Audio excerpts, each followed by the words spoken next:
Hi everyone, here I am in Jasper, Alberta. I wanted to sit outside so you could see the beautiful mountains in the background.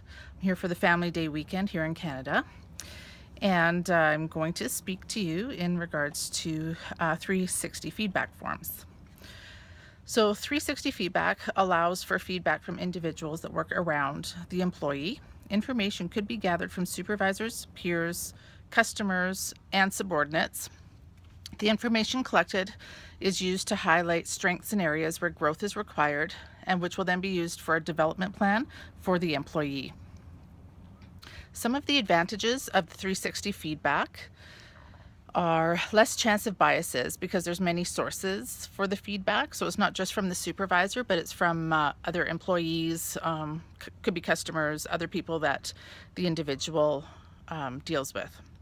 The employee better understands the expectations of others where performance is concerned. So what do their peers expect from them? Are they not meeting the mark? Are there things that need to be changed? The employee has an increased commitment to improve since the feedback is from a number of sources. Knowing that a number of sources may have the same perception on an employee's performance will lead to an improved self-perception of how they are doing, and it will also help them understand even more what needs to be improved on. The self-perception then also leads to improved performance because they have an increased awareness of where they need to fix things. The 360 feedback allows for the supervisors to provide feedback that might be negative without feeling like they're being critical just on their own. It's from other sources again, so it's not as, it doesn't seem as judgmental. The 360 feedback allows for the supervisor, though a strong understanding of strengths and weaknesses, the employee can determine the next steps and the right fit for his or her career. So, you've probably heard before that you should be focusing more on the strengths. How can you achieve more with your strengths rather than focusing just on weaknesses?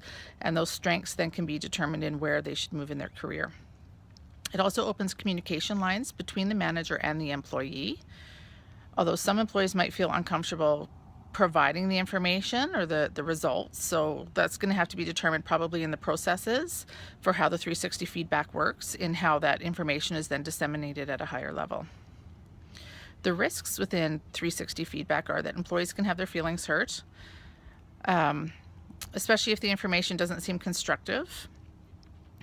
And the employees must feel comfortable with the process and feel that they are being rated honestly and treated fairly.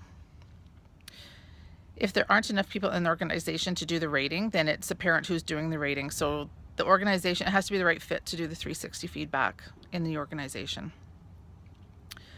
And the 360 feedback system, if it's only used once in a while, can cause distrust in the system. So it needs to, again, be implemented at a level that is being used regularly, whether that's yearly or biannually, just so they understand what that system is, not that it's once in a while, because that can seem then that they might be trying to get negative feedback rather than it being a process of development. So from the training appraisals document, there's a few important things to note. It's important that the employees feel that they can trust the process and know what the information is going to be used for, and that there is confidentiality for those that are filling out the 360 forms so that their names aren't being shared with the employee. Training around the process is very important for those completing the forms as well as those that are being reviewed. So again, there has to be a strong understanding. You can't just throw a questionnaire out and people are filling it out and not understanding the final purpose for it.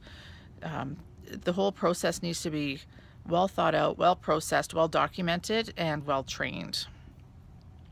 And the system should be structured around the business capabilities. So measurements actually help employees achieve organizational goals. It shouldn't just be focused on the employee and what they are or are not doing, but ultimately how is it helping to achieve that strategic plan and the goals that they have for the future. That is my presentation regarding the 360 feedback. Again, I'll give you a little view over here. I'm at the Jasper Park Lodge. So there's a lake right behind me. It's beautiful weather, much warmer than it should be in February. I hope everybody's had a wonderful weekend, and I will talk to you soon.